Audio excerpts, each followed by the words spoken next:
টাঙ্গাইল এলেঙ্গায় বয়ানে গেলাম, যেই বাসায় খাবারের ব্যবস্থা করেছে, বাড়ি এত সুন্দর, চোখ ধাঁধানো বাড়ি, দেখলেই কলিজা ঠান্ডা হয়ে যায়। এবার বাড়ির মালিকের সাথে অনেক সময় গল্প হইল।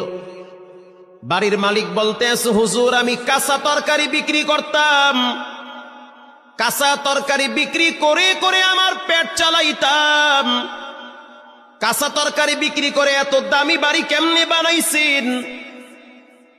এক কথায় তার উত্তর হলো, তা তিনি বলল যে আমার রব আমাকে এই নিয়ামত দান করেছে, অল্পের ভিতরে বরকত বাড়ায়া দিছে।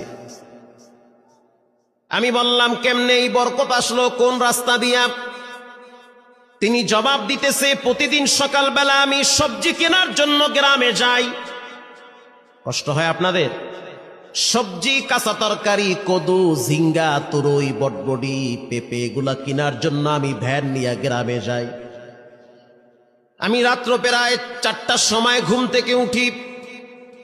ঘুম থেকে উঠার পরে উজু বানাইয়া অল্প কিছু টাকা নিয়ে আমার ভ্যানটা নিয়ে আমি রাস্তা দিয়া চালাইতে চালাইতে চলে যাই সেই ক্ষেতের দিকে, গ্রাম্য বাজারে।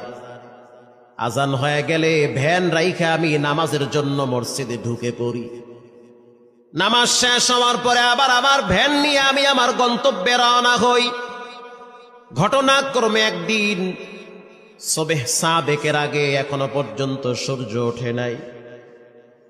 রাস্তা দিয়ে আমি হাঁটতেছি, কিছু দূর যাওয়ার পরে একজন বৃদ্ধা মহিলাকে দেখলাম লাঠিতে ভর দিয়ে দাঁড়িয়ে আছে। আমি ভয় পেয়ে গেছি। প্রথমে ভাবছি হয়তো কোনো জিন হতে পারে। সাদা কাপড় পরা, সাদা চুল, হাতে একটা লাঠি, সেটাও দেখি সাদা লাঠি।